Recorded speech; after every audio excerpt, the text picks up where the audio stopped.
Hello everyone, welcome back to my channel. आज से हम एमए की सीरीज़ स्टार्ट कर रहे हैं, जिसमें सबसे पहले मैं एमएचडी 2 कवर करेंगे। हम इम्पॉर्टेंट क्वेश्चंस के थ्रू पूरे यूनिट को कवर करेंगे। तो जिसमें सबसे पहला हम यूनिट भारतेंदु हरीशचंद्र वाला एमएचडी 2 यूनिट फर्स्ट, पहला टॉपिक भारतेंदु हरीशचंद्र, हम इसके बारे में जानेंगे। ठीक है, इसमें जितने टॉपिक्स होंगे भारतेंदु हरीशचंद्र के बारे में, हम उसको क्वेश्चन आंसर के थ्रू कवर करेंगे, ताकि आपका किसी भी टाइप का कोई क्वेश्चन आता है तो आप आसानी से लिख सकें। चलिए स्टार्ट करते हैं। तो पहला क्वेश्चन है कि भारतेंदु हरीशचंद्र को आधुनिक हिंदी साहित्य का जनक क्यों कहा जाता है। तो भारतेंदु हरीशचंद्र हिंदी साहित्य के इतिहास में भारतेंदु हरीशचंद्र का स्थान जो है बहुत ही ज़्यादा महत्वपूर्ण है, क्योंकि वे केवल कवि ही नहीं बल्कि भारतेंदु हरीशचंद्र जी केवल कवि ही नहीं है बल्कि नाटककार, पत्रकार, निबंधकार, समाज सुधारक तथा राष्ट्रीय जागरण के अग्रदूत भी थे। जिस समय हिंदी साहित्य रीतिकालीन प्रभाव और संकीर्ण विषयों में सीमित था, उस समय भारतेंदु ने साहित्य को समाज, राष्ट्रीय और जनजीवन से जोड़कर उसे नई दिशा प्रदान की। उन्होंने हिंदी भाषा, साहित्य और समाज को आधुनिक चेतना से संपन्न किया, इसलिए उन्हें आधुनिक हिंदी साहित्य का जनक कहा जाता है। तो आप प्रस्तावना लिखेंगे सबसे पहले उनके बारे में। उसके बाद मेन क्वेश्चन क्या है, भारतेंदु हरीशचंद्र को आधुनिक हिंदी साहित्य का जनक कहे जाने के कारण, जिसमें पहला कारण है हिंदी साहित्य को आधुनिक दिशा प्रदान करना। भारतेंदु ने हिंदी साहित्य को मध्यकालीन रूढ़ियों से निकालकर आधुनिक विचारधारा से जोड़ा है। जो भारतेंदु हरीशचंद्र जी थे, उन्होंने आधुनिक विचारधारा पे ज़्यादा जोर दिया। उनके पहले साहित्य मुख्य श्रृंगार और दरबारी संस्कृति तक ही सीमित थे, परंतु भारतेंदु ने साहित्य में समाज, राष्ट्रीय, राजनीति और जनजीवन की समस्याओं को स्थान दिया। उन्होंने साहित्य को लोक मंगल का साधन बताया है।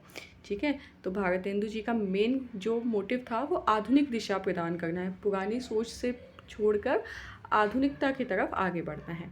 उसके बाद इन्होंने जो सेकंड पॉइंट है इसमें कि खड़ी बोली हिंदी का विकास किया। इन्होंने खड़ी बोली हिंदी का विकास, भारतेंदु ने खड़ी बोली,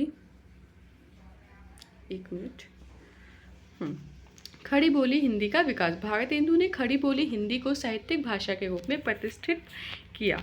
उन्होंने खड़ी बोली को साहित्यिक भाषा के रूप में प्रतिष्ठित किया। उस समय ब्रज भाषा का प्रभुत्व था, किंतु उन्होंने खड़ी बोली को सरल, सहज और प्रभावपूर्ण बनाकर जन सामान्य की भाषा बनाई।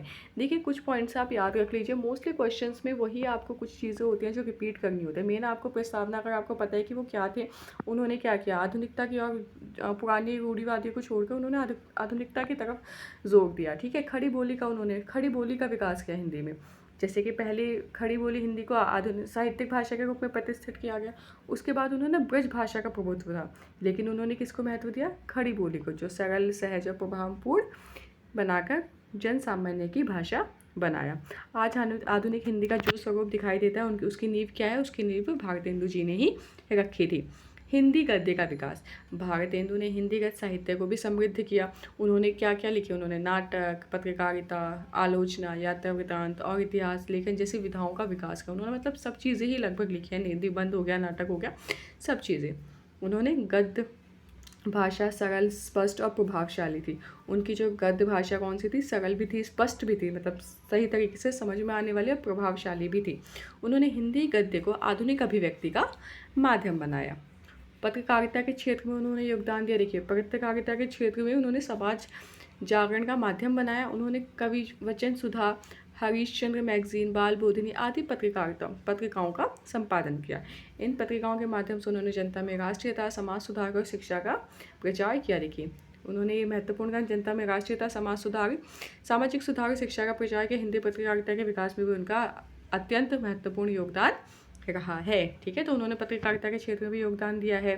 राष्ट्रीय चेतना का प्रसार, तो भारतेंदु के साहित्य में राष्ट्रीय प्रेम हमें बहुत दिखाई देता है। उन्होंने अंग्रेजी शासन की आर्थिक और राजनीतिक नीतियों की आलोचना की तथा भारतीय जनता को जागरूक किया। उनकी प्रसिद्ध पंक्तियाँ, अंग्रेज राज सुख साज, सजे सब भारी, पैधन विदेश चली जात यह अति ख्वारी, में देश की आर्थिक लूट और राष्ट्रीय पीड़ा का मार्मिक चित्रण मिलता है। उन्होंने साहित्य को राष्ट्रीय जागरण का माध्यम बनाया।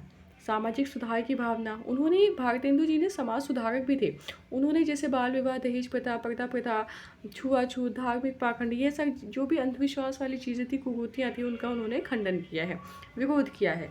उन्होंने साहित्य में समाज सुधार की प्रबल चेतना दिखाई देती है। वे चाहते थे कि भारतीय समाज आधुनिक और प्रगतिशील रहे। ठीक है, तो मेन चीज़ है कि आधुनिकता पे उन्होंने बल दिया है। ठीक है, और नाटक और रंगमंच का विकास, इन्होंने हिंदी नाटक को नई दिशा दी है। जैसे अंधेर नगरी, भारत दुर्दशा, सत्य हरिश्चंद्र आदि नाटकों में सामाजिक और राजनीतिक समस्याओं को यथार्थ चित्रण मिलता है। ठीक है, इन सब में जो भी हमारी समाज में उस टाइम पे प्रॉब्लम थी, राजनीतिक समस्याएं जो थी, उसका हमें चित्रण देखने को मिलता है।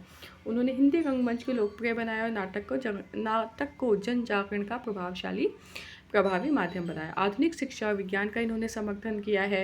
हिंदी भाषा के प्रचार प्रसार में इन्होंने योगदान दिया है। साहित्य को जनजीवन से जोड़ा है। नवीन साहित्यिक विधाओं का विकास इन्होंने किया है। हिंदी नवजागरण के अग्रदूत ये रहे हैं। ठीक है, आप इसे पढ़ लीजिएगा।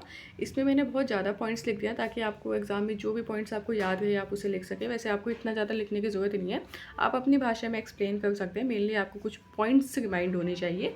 ठीक है, तो हम इसमें निष्कर्ष के तौर पे क्या कह सकते हैं कि भारतेंदु हरिश्चंद्र ने हिंदी साहित्य को आधुनिकता की ओर, उन्होंने मेन क्या रहा है, आधुनिकता, ठीक है, राष्ट्रीयता, सामाजिक चेतना और जन सरोकारों से जोड़कर उसका नव निर्माण किया। भाषा, साहित्य, पत्रकारिता, नाटक और समाज सुधार के क्षेत्र में उनका योगदान बहुत ही ज़्यादा अमूल्य रहा है। उन्होंने हिंदी साहित्य को नई दिशा और नई पहचान दी, इसलिए उन्हें उचित ही आधुनिक हिंदी साहित्य का जनक कहा जाता है। हमने देखा कि उन्हें आधुनिक हिंदी साहित्य का जनक क्यों कहा जाता है, क्योंकि उन्होंने उसके लिए काम भी किए हैं।